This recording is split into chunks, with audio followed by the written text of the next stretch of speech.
Hey, yo, Pro Wrestling Podcast listeners, welcome to the show where we don't sing it, we bring it. Help us out and click subscribe to show your support. And make sure if you're a YouTube user, you click the bell to enable notifications every single time a new episode goes up. If you are sick and tired of dropping $60 to $100 for the latest and greatest wrestling video game every single year, stop immediately. Go to Wrestler Unstoppable, available exclusively through Facebook.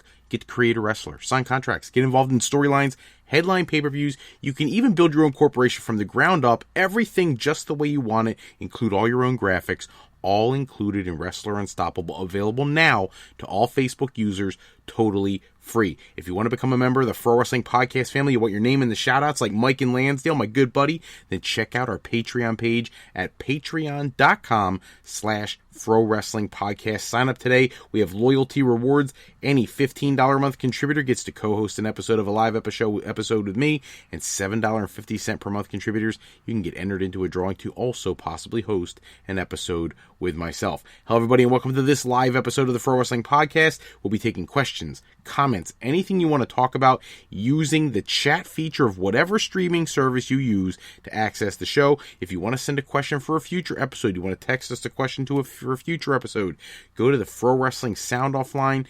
267-642-1160. You can give us your thoughts, anything you want to discuss. Make sure the only favor I ask of you is tell me who you are. How do I give you credit for your incredible questions? If you don't tell me who you are, too many people send me questions every week and I don't get an opportunity to give you any credit. Ask all the time, please give me your name. And don't forget, if you are new to the Pro Wrestling Podcast, go to our homepage at frowrestling.com where you can preview all the topics coming to the show, come up with the ideas, the things you want us to talk about, so we can make you as much a part of the show as we possibly can. This episode, we're going to get right into things. It's been a few days since we've been on the air. CM Punk is the headline act at Starrcast 3. You know, All Elite Wrestling, technically not affiliated with Starrcast, but it is as synonymous with All Elite Wrestling as anything. And Conrad Thompson really does a great job of putting together some incredible attractions at these shows. You would think that in this 2019 WWE Evolved product they're trying to put together, that they would realize the value in these cons. You know, they got more talent on their roster than any wrestling company in the history of the business, and they still don't run their own cons like these. They do the occasional signing here and there, a few superstars going out to this, that, and the other. But man, can you imagine the traffic if WWE got behind one of these type of events? Maybe for the big 4 pay-per-views each year, the Manias, the SummerSlams, the Survivor Series, the Royal Rumble. Think what that could do. But in the meantime, Conrad Thompson taking advantage of an opportunity. They're going to be in Chicago. CM Punk will be there. And he was saying how much he just loves to get back to the fans and hear personal stories, things he was able to help influence in your life or whatever. So if you're somebody who's lucky enough to go to Starrcast 3, make sure that you get a chance to swing by his table, get up to the guy, have a conversation, share some reflection about how you feel about what he has contributed to the business. He loves hearing from you. I'm thrilled to see him doing anything active in the wrestling community. I feel like so many people have given him a bad rap because he doesn't want to come back. Well, listen, everybody knows their body better than anybody else, and he does not feel like it's worth the whine and the grind and being on the road all the time, being away from his wife and all the other things that come with the wrestling business. He's done everything pretty much there is to do, at least as far as his gauge is concerned. Now, for me personally, I'd love to see him show up in All Elite Wrestling and really bring some serious credibility to that brand. But think about CM Punk going over to New Japan and facing Kazuchika Okada. Like, what a great match. Or going back to Ring of Honor and doing some things with them, or helping elevate something like Impact Wrestling. I don't care where he goes. I'd really like to see him in a ring, but if we can't get him into a ring, at least we're going to get to have an opportunity to talk to the guy and just see where his head's at, and hopefully he'll do some panels. Kind of weird is that this week Colt Cabana announced that he's going to be discontinuing his Art of Wrestling podcast. It's been going for like 9 years, but if anybody remembers, that's the podcast where CM Punk made some of his statements that ended up getting him in hot water with WWE and led to the lawsuit, and eventually ended up resulting in he and Colt Cabana not even being friends anymore, suing each other over paying for lawyers' fees and defamation of character and all these kinds of things. So it's really a shame that you're going to see Colt Cabana get rid of his show, which is a very popular show. Now he'll pop on some occasional things and do it through Patreon, so he can have a paid service, and he'll put up like a best of on there for diehard fans. But Interesting to note, though, is that they did make reference to wanting Punk to do some kind of interview question panel, and then you have this announcement from Colt Cabana. Can you imagine if they found a way to get he and Cabana to get on stage together for that little sit-down? That would be incredible, because they have not announced who's going to be sitting with him to do that. And what more controversial, and at least for the raving lunatic fans like you and I, what a cool scenario to see CM Punk and Colt Cabana have a war of words, so to speak, at Starrcast. But we'll have to wait and see how that pans out. I want to get into the Kevin Owens thing. So apparently they announced this week in various media outlets. Those who listen to the show know I always credit like 9 million sites because they all think that I steal from each one of them. The reality is I love eWrestlingNews.com. I love Wrestling Inc. I think they're one of the best. F4W Online is incredible. There's so many of them. Cage Side Seats and Bleacher Report. All of them are great. You know that I'm a writer for and appreciate TSJ101sports.com, but pretty much every single site reports on pretty much everything that we talk about. And one of the big things has been Kevin Owens is working off script when he's doing his promos, and I think that is one of the missing ingredients WWE has been lacking for so long. If you remember, like if you go back and watch like the Monday Night Wars special, or if you still have the DVD, one of the things that really got WWE to break through that 83 weeks that Eric Bischoff was winning the ratings war was taking the reins off of some of their top talents and letting them just be themselves. You know, everybody this week's talking about how Kevin Owens is going to be the next Stone Cold Steve Austin. Maybe that's what they're trying to do. Maybe not. You know, they gave him the stunner for whatever reason, but that's neither here nor there. The reality is, I remember watching the WCW, Rise and Fall of WCW, or something like that. Maybe it was the Monday Night Wars one, where they talked about how WWE created stars by allowing people to just be themselves. How Stone Cold Steve Austin was just, that's how Steve is, and let him go out there and just say what he says. Or The Rock, you know, he wasn't getting over as Rocky Maivia, so they just turn him into The Rock and let him have a mic and go out and complain to the fans about what he wanted to say to him. And how promos like Mick Foley yelling at the fans in ECW and things like that get over so well because they're authentic. They're real. They're not scripted, a bunch of nonsense that some writer in the back who's not a wrestling diehard junkie like we are tries to put together for us. These Kevin Owens ones, like last week when he's on SmackDown and he's tearing down Shane McMahon and naming names, the people that Shane McMahon is burying and taking TV time from, that was awesome. That was incredible, and that's exactly the kind of promos we need in the wrestling business. Real, legit, shoot promos. We don't need this scripted stuff. I know All Elite Wrestling, they're not scripting the promos for their talents. They may be giving pointers here and there. Make sure you hit this point, that point. Try to build things a certain way, but they're not scripting everything, and I think that's part of why people like you and I enjoy listening to those promos. We watch the Being the Elite and things like that leading up to All In and all that. Because they are real. They're speaking from the heart. They're giving you guys a glimpse of, you know, pulling down the curtain just a little bit, pulling it to the side, letting us see what's going on in the real world of wrestling behind the scenes. And WWE has for a long time not done that. You know, and I think that's a lost art form. You know, when The Rock's out there or Bret Hart's out there, I'll never forget when people got so mad at Bret Hart for coming out and making fun of the United States, and everything he said was true. You know, all the way down to the country being shaped like a toilet bowl. I took offense to it myself, I'll admit it, but he wasn't really lying. Talked about people shooting each other and all this stuff, and it was like, dude, he's the bad guy, he's the heel, but he's not really lying either. He just said stuff we didn't want to hear, you know, but he was shooting a little bit. Yeah, I'm sure some of it was scripted, but he put a lot of it out there that was coming from the heart. You know, and he was just venting, and people loved it, and that's what helped get him over. I remember when The Undertaker went and came out and it sounded like he was doing a shoot promo, totally out of character.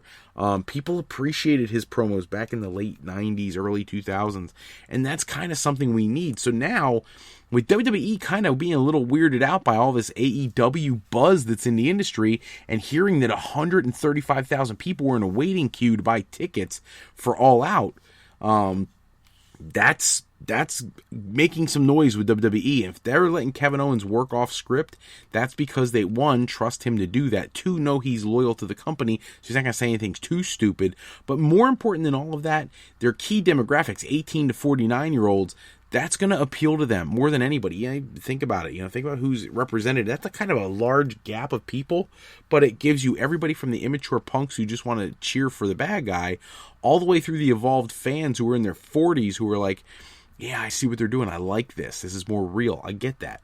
So have to keep seeing how long they let him do that. It's leading up to a match. I'm sure it's going to be he and Shane McMahon at SummerSlam. I don't want to see that any more than you do. I think it's kind of ludicrous that Shane McMahon's been allowed to have the kind of push he's had all year. Very strange. This best in the world thing has run its course. It kind of bores the snot out of me at this point. And I'd like to see Kevin Owens do something about that. So we'll have to wait and see. But Kevin Owens is poised to be one of the biggest baby faces in the WWE altogether if he continues this ascension of sorts to the top of the card. And hopefully he's built the right way, that he's believable as a main eventer, because I think he's got all the talent in the world. WWE has just booked him into some really stupid positions, you know, whether it's by need, necessity, or whatever, and I'm hoping they don't screw this up. I'm hoping Eric Bischoff figures out something really cool for him to do over on the Blue brand. Speaking of the Blue Brown, WWE Smackville is going to be a network special on July 27th. There's a whole card that's slowly but surely coming together, which should be pretty exciting. They're going to have a triple threat match for the WWE Championship. Kofi Kingston, Dolph Ziggler, Samoa Joe. One of the cool matches, SmackDown Live Women's Championship triple threat, is going to be Bayley versus Charlotte Flair versus Alexa Bliss, and Bliss, of course, will have Nikki Cross with her. But I think that match has some opportunity to be pretty solid. I know Alexa Bliss got kind of a bad rap after Extreme Rules because she didn't look like a top-flight competitor in that match, but I think this should be a good one. Finn Balor will take on Shinsuke Nakamura. I don't expect Nakamura to drop that belt anytime soon. Maybe I could be wrong.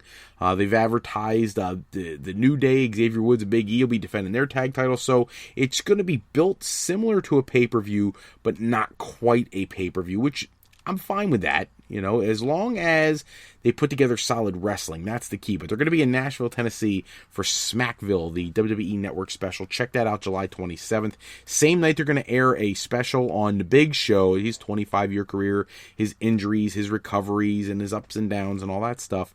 So keep your eye on WWE Network for some cool new programming. I got to admit, Tully Blanchard in the news this week put a smile on my face, because Tully Blanchard, for those who've been listening to the podcast from the very beginning, know that Tully Blanchard was the first interview that I was lucky enough and fortunate enough to have for this show.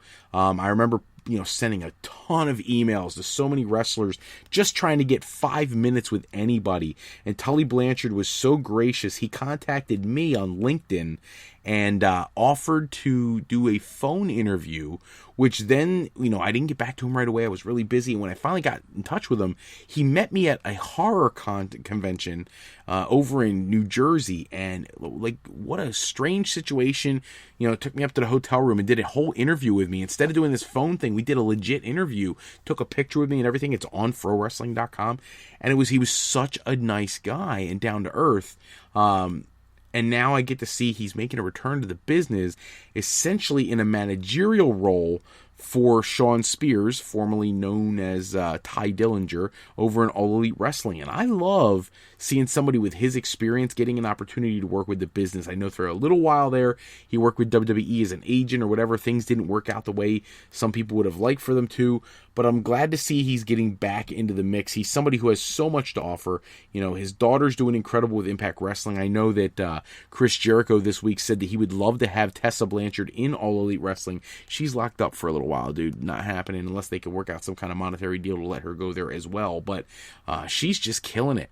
WWE has so much talent on the women's roster, but they don't have Tessa Blanchard. When she becomes a free agent, it's going to kind of be like the Kenny Omega thing, like one of the best wrestlers in the world. Do they go to the biggest company in the world where they may not use them the way they could be, or do they take a chance and go with All Elite Wrestling? Well, she may do the same thing Kenny Omega does and think that she's making a bigger impact on the business by going to All Elite Wrestling when her contract's up. Maybe she really loves her time in Impact Wrestling where they're doing all these intergender matches and everything, really trying to build her up, and maybe she stays there. Whatever she does, she's becoming arguably the greatest female wrestler in the business. I know for a long time, Charlotte Flair was there. There's people who will argue for Ronda Rousey. I don't know why. Sasha Banks, Bayley, you name it, Becky Lynch. Everybody has been named, but the names change so quickly. But I've never heard someone say a bad thing about Tessa Blanchard. Not once. Incredible talent. So Maybe the father-daughter connection there brings her to All Elite Wrestling at some point, but only time will tell. I'll have to wait and see. But I'm so thrilled to see Tully back in the fold. Braun Strowman this week signed his new 4-year contract with WWE. I expect him at some point. He's got to get that push where they finally give him the Universal or World Championship. I would not be opposed to him winning the Money in the Bank briefcase the next time it's available and taking that to take down, whoever one of the champions are at the time. I think they should have done that last year, even if he kept the title only for a short period of time.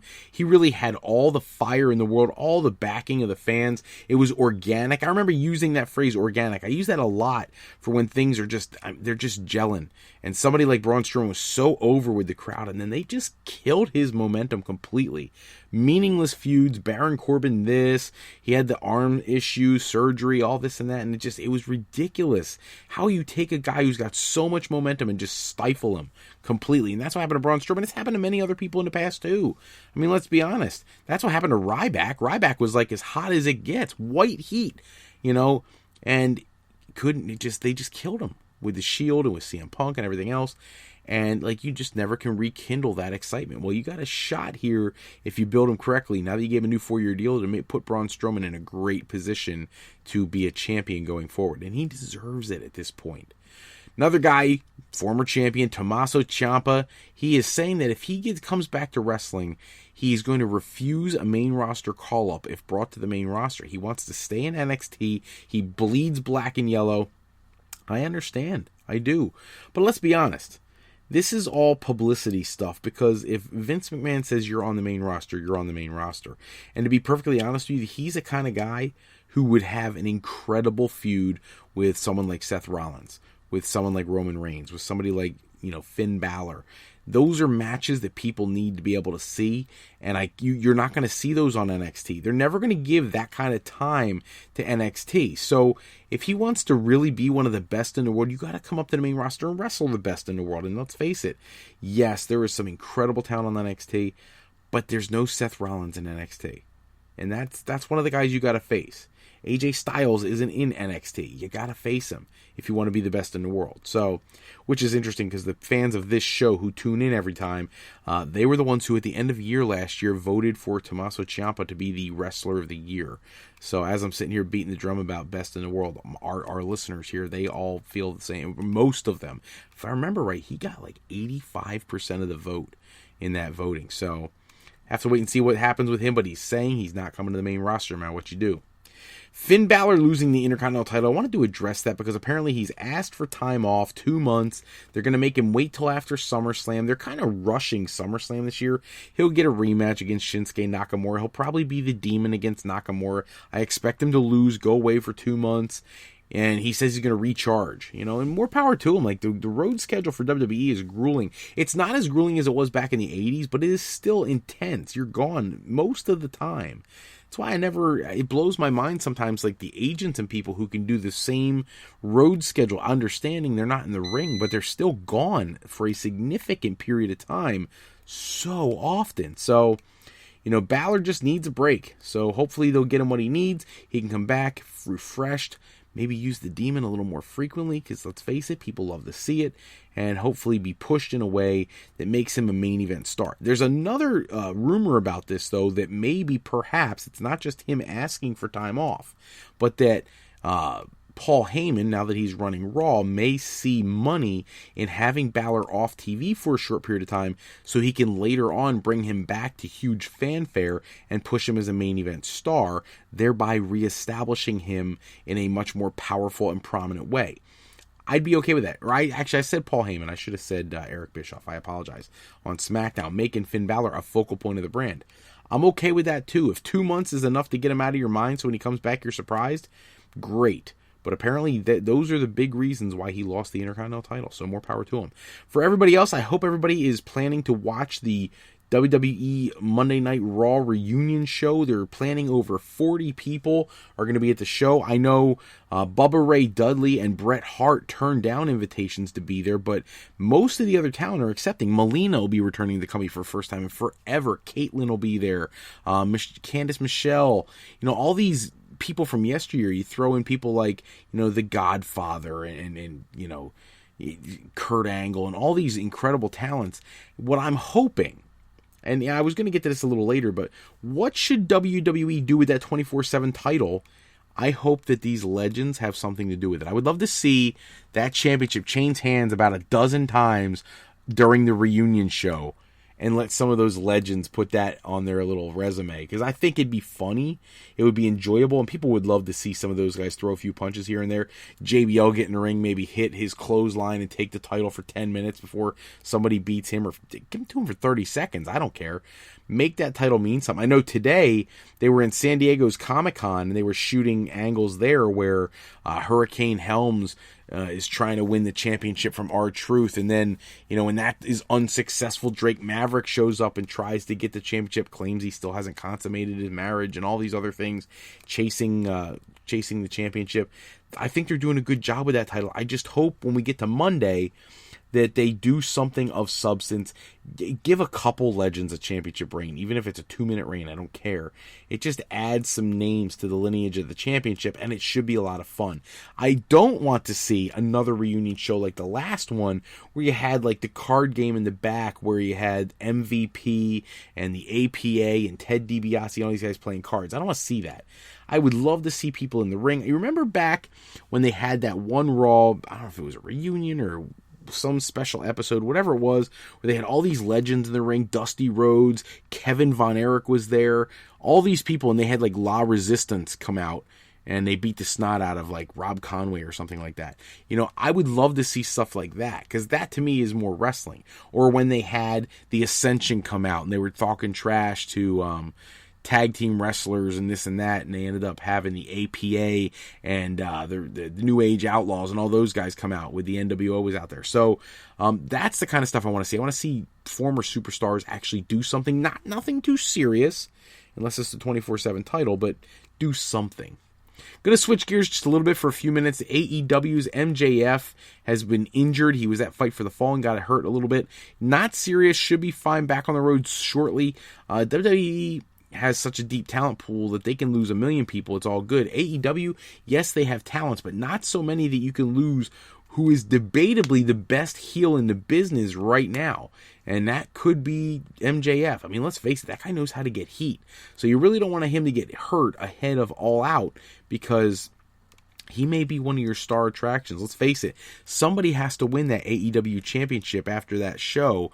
And I'm just going to tell you right now, I haven't even done the prediction episode yet. I'm going to tell you right now, Chris Jericho walks out as the first AEW champion. It makes too much sense.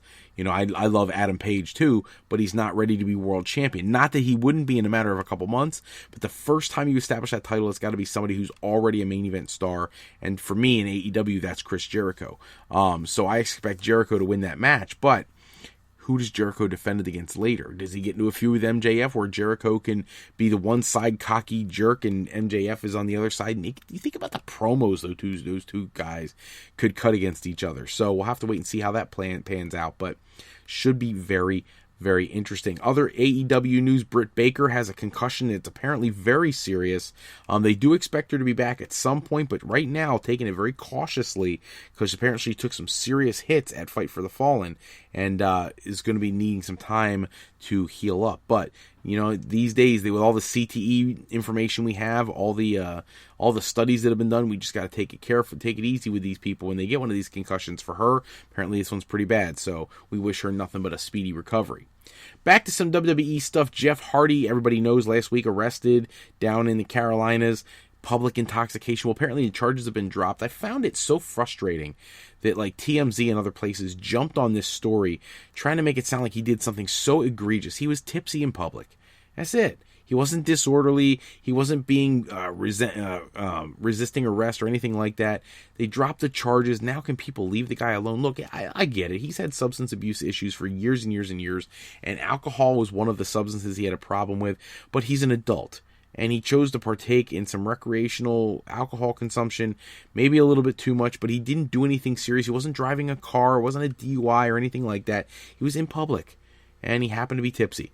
And I feel like people jumped all over the story, making it sound like it was so much more than it is. Hopefully he's healing up, get back in the ring soon, and maybe keep himself on the straight and narrow. Speaking of WWE talents, actually technically former WWE talents, Rhino's WWE contract expired the other day on the 17th.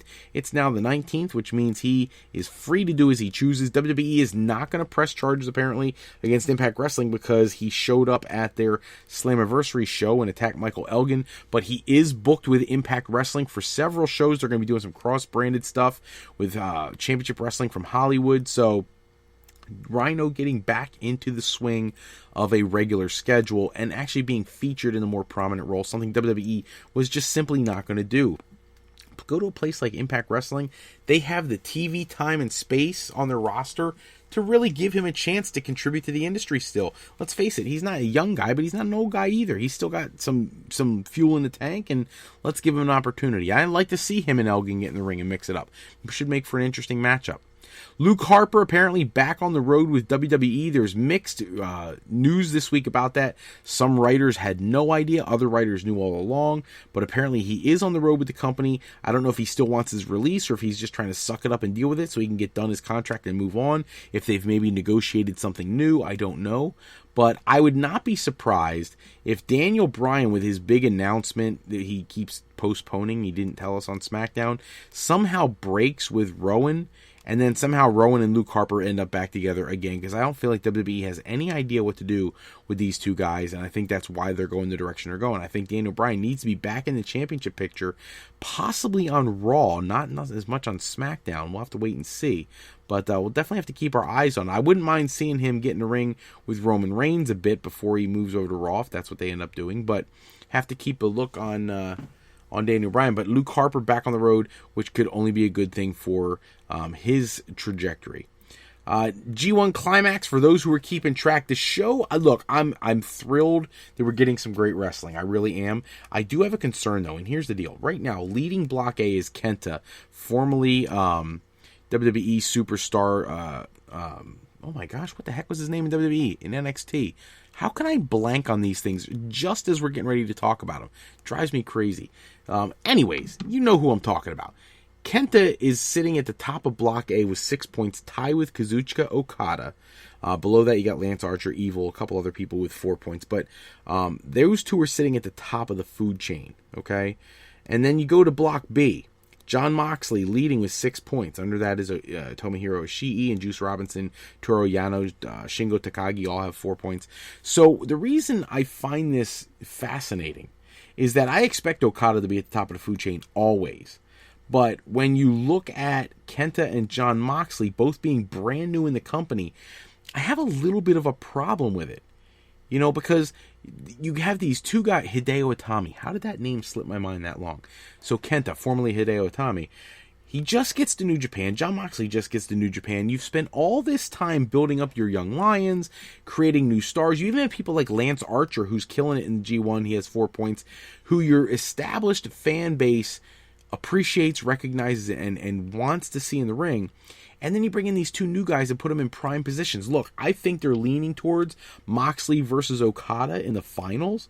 But Moxley should never win this in his first year. Neither should Kenta. Okada, Lance Archer. I would not be opposed to seeing Tetsuya Naito win it again. He would be one of the few that's won it that many times. Jay White, possibly. Here's a guy who was your world champion after Wrestle Kingdom, and then he has 0 points 3 matches in. Zack Sabre Jr., you were building him up. He has 0 points 3 matches in.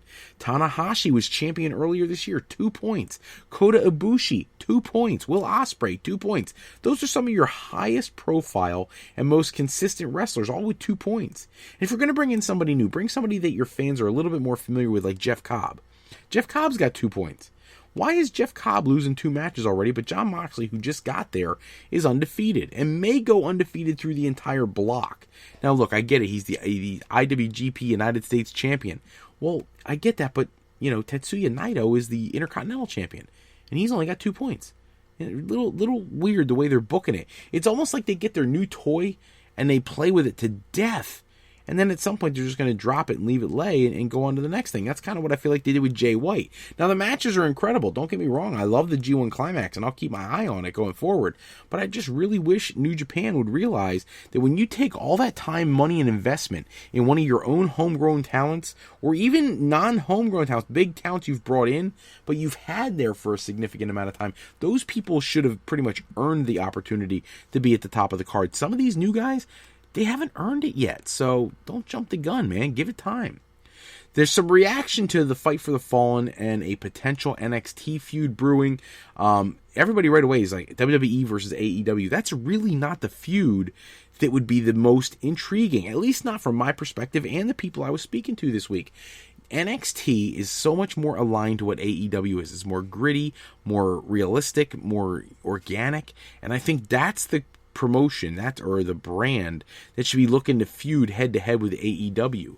Now, I know we had the Evolve 10th Anniversary special last week, and that got like crazy reaction. Very, very positive from WWE higher-ups, and I'm sure they're going to do many more things going forward. But when you've got a feud coming with All Elite Wrestling, you got to focus on your own brand. I don't want to see AEW versus Evolve on the WWE Network. I want to see AEW versus NXT. I don't want to see it against Raw and SmackDown. They got their own thing going on. I'd really like to just see All Elite Wrestling with their incredible crop of talent, it's real wrestlers, go against the NXT side of things where they have, again, Triple H has allowed them to really wrestle. That's the kind of thing that we need for real diehard wrestling fans. So hopefully that's what we get, is a feud between those two brands and not so much the Raw and SmackDown rosters. Two former WWE superstars coming out of retirement this weekend at the same show. This, the combat sports promotion that is run by Santino Marella, saw he himself come out of retirement and wrestle like a Pancrase style match. And he also got to see the former Damian Sandow return to wrestling. So two guys back in the ring. Great to see him. I know Santino Marella is scheduled to be at the Raw Reunion Show. Should be interesting to see him on WWE programming. It's been quite a while. He's done some things in the wrestling world in the last couple years. Toyed around a little bit with Impact Wrestling, has been a guest coach down at the Performance Center. So he's done a few things here and there, and his combat sports company has been incredible.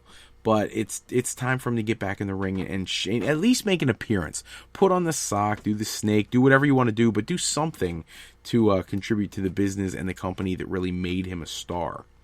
So, and then the last thing for tonight, I just want to reflect on the reunion news. Bret Hart turning down the opportunity to go to the Raw reunion. Because here's the thing. There's people right away who are like, yeah, he's sticking it to WWE. He's All Elite Wrestling. That's why he introduced their championship belt. That's not it at all. If you follow Bret Hart's life in any personal manner, look at Twitter, places like that where he has conversations, he's not doing great. I'm not saying he's in like deathly ill or in grave shape or anything of the sort, but he is having a really tough time getting around. Flying to a city for a Raw show where you're going to walk down a ramp, turn around and walk back up a ramp, is that really the best use of someone like Bret Hart at this stage of his life? Probably not. The guy took a beating in the ring for years and years and years. His body's hurting. And he doesn't want to make the trip. And right away, and the same thing with Bubba Ray Dudley. People jumping on Bubba Ray because he doesn't want to go and reunite with Devon for a night. He was invited, and he said no. I actually think it's kind of shady that he didn't go back. I think he should have gone back, but chose not to. I guess he's totally devoted to Ring of Honor. More power to him. I just don't like it when people forget where they came from, especially since if you really are trying to support Ring of Honor, you would only help them by being exposed on WWE television. You know what I mean? It seems like that would only behoove them to have him there. And in Ring of Honor, I'm sure we give them their blessing. Same thing with Bret Hart. If he really is going to present the AEW Championship belt at All Out or something like that, it would only help AEW for him to show up. Because the last time people saw him was at Double or Nothing. So I think he would only be nothing but great for AEW. And I think if he really wanted to help that brand, he would think about going. But he has health issues that are getting in the way, and hopefully we get to see him in the ring again at some point and make an appearance, but it's probably not going to be at the Raw Reunion. That's all the time we have for this episode. Check back with us next episode. We'll run down the latest wrestling news and rumors. Special thanks, as always, out to bensound.com and purpleplanet.com for producing all the music and sound effects we use in our show. Today's podcast sponsored in part by Beazle Games. Bringing a new friend to family game night is easy with sketchy people. Showcase your artistic side in this new game by going to frowrestling.com. Click the icon in the middle of the screen so you can pick up your copy today. And to alleyrepair.com. Contact Alley Repair today for servicing of all your classic skee-ball, pinball, and your arcade game needs. If you're looking for your next career move, you're considering college, maybe it's university life, or maybe you just need some new training for that new job you're looking for, if higher education is the way to go, then Fro Life Educational Planning is here for you. Go to our sister website at frolifeplanning.com for all your higher education needs, as Fro Life Educational Planning is for today, for tomorrow, and for life with Fro Life. I'm Fred Froelich, better known as Mr. Fro. I want to thank you so much for taking a few moments with us tonight. If you're looking for more wrestling news and rumors, please don't hesitate. Go to www.tsj101sports.com. They have a great variety in articles. Check out my blog, In Fro's Corner, at frowrestling.com for more. If you're looking for independent wrestling in your area, check out my indie events tab. We need you there so you can support indie wrestling, get that personal experience. Hit up our Patreon page, sign up, and get a chance to co-host an episode with me. All that, much, much more. See you in a future episode. For everybody else, have a great night. Take care, and until next time, see y'all.